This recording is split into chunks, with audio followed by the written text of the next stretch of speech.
Disclaimer: this story contains mature themes intended for adult viewers. Viewer discretion is advised. He stood in the doorway, breath caught between confusion and something darker, as if the night itself had folded its hands to watch. I had told myself a dozen times that living with someone would blur lines, but not like this. Not the way his name slipped from my lips like a secret and left the room charged. A hand lingered on the banister, knuckles white, while a small lamplight pooled across the sheets and made the ordinary look scandalous. We were both adults. Reason said it should be simple. What wasn't simple were the private silences that swelled with things we never admitted. The air hummed with an unspoken question. What do you do when a single sound can unmake the careful life you've staged? He took one step forward and then another, each movement threading history into the present. Late-night conversations, accidental touches over coffee. The way his laugh had warmed a room I thought had gone cold. I remembered the first time I noticed him, not as a stranger, but as someone who fit into the small spaces beside me in ways that felt dangerously like belonging. What held us back was not law or age, but the weight of consequence and the stubborn loyalty to versions of ourselves we had promised to keep. Still, beneath restraint, a softer heat had gathered, a glance that lasted a breath too long, a palm that brushed an elbow and lingered as if mapping terrain. It was not crude, it was human, honest and small, built from familiarity and the mischief of proximity. The night wrapped around those moments and made them more dangerous because they felt inevitable. I felt that inevitability now, like a tide approaching and asking whether I would step into its pull. Tonight offered nothing clean. It offered only possibility, raw and fragile, the kind that could mend or shatter. I heard him inhale. The sound was a thread I could follow into either surrender or regret. My hand rested where it had been, a quiet confession. His shadow edged the doorway, a question unfinished. The scene held, suspended on the edge of something intense, and in that pause the camera would linger with us, watching the room decide. Stay with me as we unspool this night, the small betrayals, the brave hesitations, and the moment that changes everything and aftermath. He didn't speak at first. Just stood there, hand on the frame like it was the only thing steadying him. His eyes scanned the room, not intrusively, but like he was reading a memory already too vivid to forget. My breath caught. I should have looked away, should have reached for a robe or adjusted the crumpled sheet. But I didn't. Neither of us moved. Did you call me? He finally asked, voice low, not accusing, more like he didn't trust what he'd heard. Or what he'd wanted to hear. My lips parted, the truth hanging there like smoke. I wanted to say no. I wanted to say yes. What came out was something in between. I didn't mean to. He took one step in. The soft floor creaked, and the hush that followed was louder than any argument. I could feel the warmth from his body now, not touching me, just existing in the space between us, that charged space that had been building for weeks. Months, maybe. Since the first late-night dishwashing shoulder bump that lingered too long. Since the second glass of wine turned into talking about things neither of us usually admitted to anyone. I heard my name, he said. His gaze dipped, not to my body, but to my hand resting beside me on the bed, fingers curled slightly, like they'd just let go of something they shouldn't have touched. I turned my head, hair falling across my cheek. You should go, I whispered. He didn't move. You don't want me to, he said. Not a question. A realization. Maybe even a dare. Silence pressed into the walls like steam. My heart pounded in my throat. I looked up, finally meeting his eyes, and there it was. No pretending, no misunderstanding. The same storm that had been building in me was mirrored in him. It wasn't lust. It was something deeper. The hunger for closeness. For comfort in the wrong skin at the wrong time. For a hand to reach across an invisible line and not pull back. His fingertips brushed the bedpost, not me, not yet, but the air between us shifted. Like the night held its breath with us. I didn't ask him to leave again. I just watched, daring the moment to break. His fingers brushed the edge of the nightstand. Barely. Like touching it gave him an excuse to be closer. I watched the movement like it mattered, like it meant something, because it did. It all meant something now. The way we breathed, the way we didn't speak. He looked at me again, jaw tight, eyes scanning mine as if he could find permission in my silence. There was no mistaking it anymore. We were standing in something neither of us knew how to name. Want, maybe? Loneliness. The terrible ache of being seen, really seen, by the one person you're not supposed to reach for. I should go, he said this time, echoing my words from before. But he didn't move. I nodded, barely. Yeah. Still, neither of us broke the gaze. It stretched between us like a taut string. If one of us tugged too hard, everything would snap. I could already feel the weight of it pulling me forward. The air felt warmer now, heavy with unsaid things. His fingers curled slightly, then straightened again, restless. I followed the line of his arm, the slow rise and fall of his chest. I remembered the way his hand had lingered on my back that night I cried after a bad call. Too long. Too gentle. But this wasn't about comfort anymore. He took a step closer. Not bold, not reckless, slow, like approaching a wild animal. I didn't flinch. His hand hovered near my shoulder, not touching, just close enough for the warmth to spark goosebumps along my skin. I felt it like a fire held at a whisper. My breath caught, but I didn't move away. You know this isn't, he began, then stopped. I know, I said, voice thin. That's why we won't. His hand dropped. Not because he wanted to let go, but because it was the only way to hold on to what was left of the line we weren't supposed to cross. We stood there in the quiet. That same thread still between us, humming low and dangerous. Want wasn't the problem. It never was. The problem was what came after. And we weren't ready for after.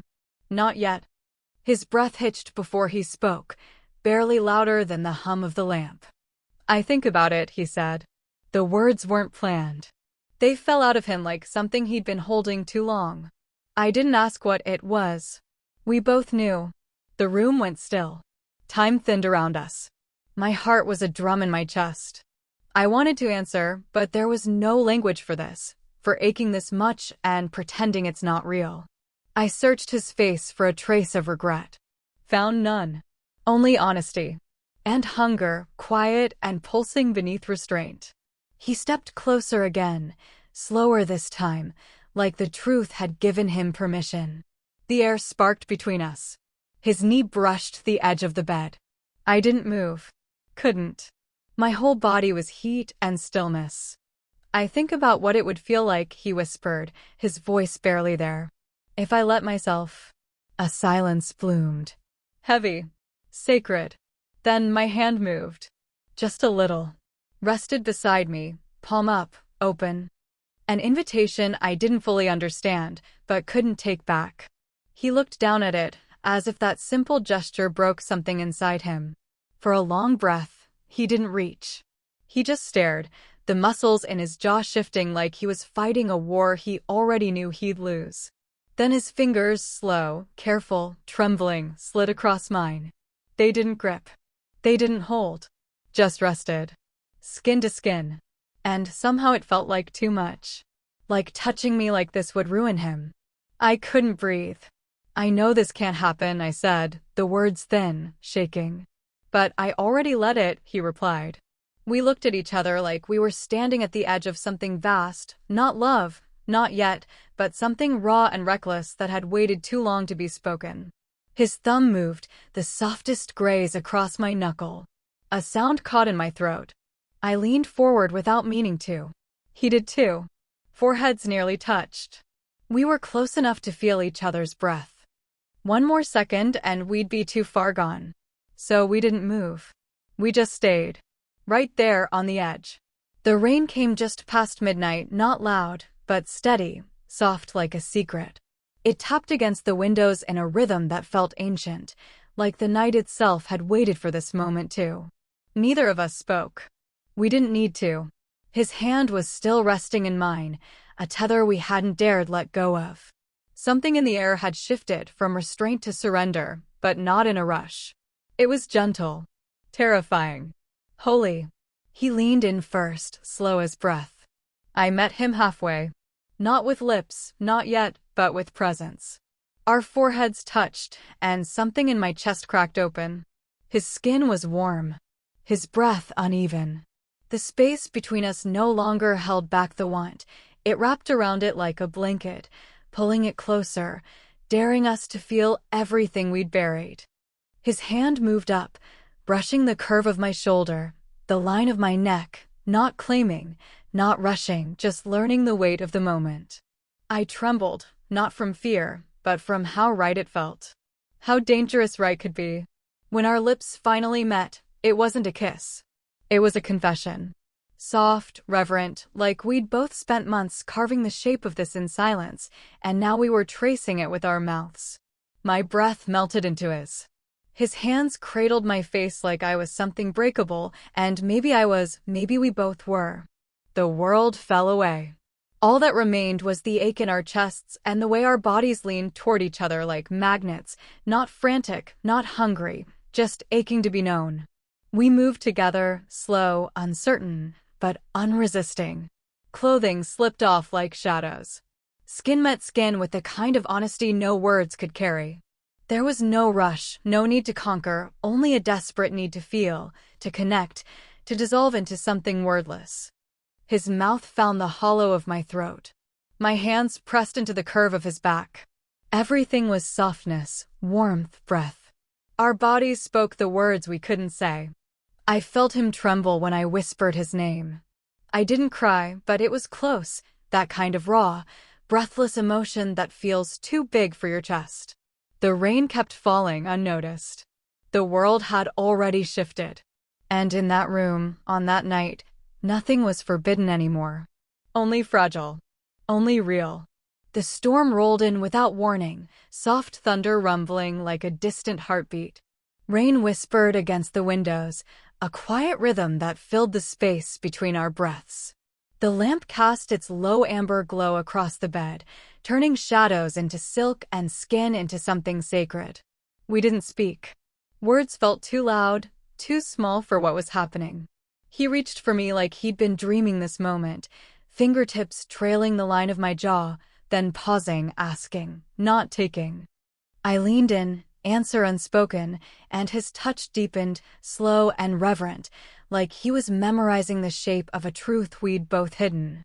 His lips brushed mine, not a kiss, not yet, just a hush, a pause between thoughts. When they finally met fully, the world shifted.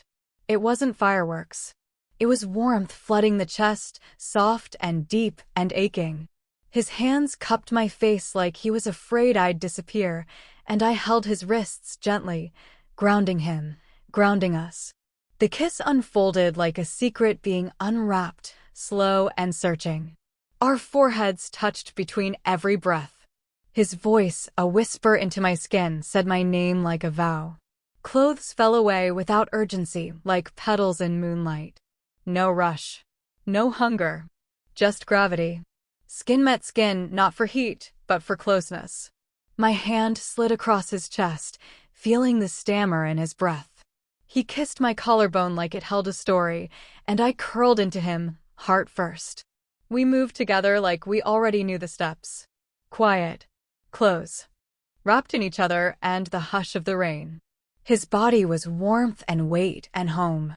Mine, a place to land and be held. Our fingers laced over the sheets. His breath melted into mine. Eyes locked. Lips brushed. Foreheads pressed. Everything we hadn't said poured out in touch, in stillness, in the rise and fall of two hearts finally beating in time. The world outside faded.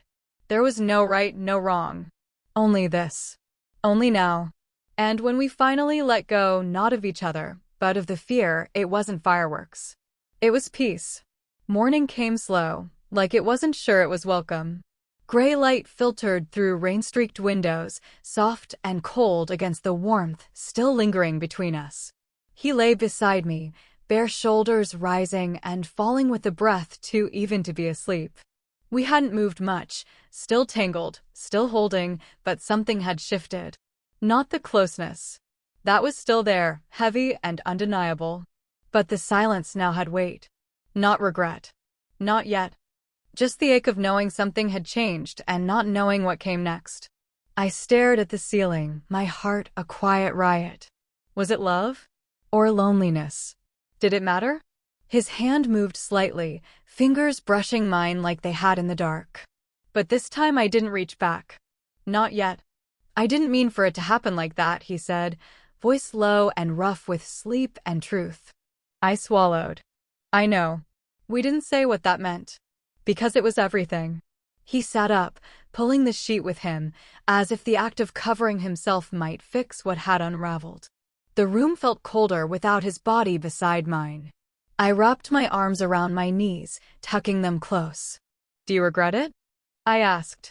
He didn't answer right away.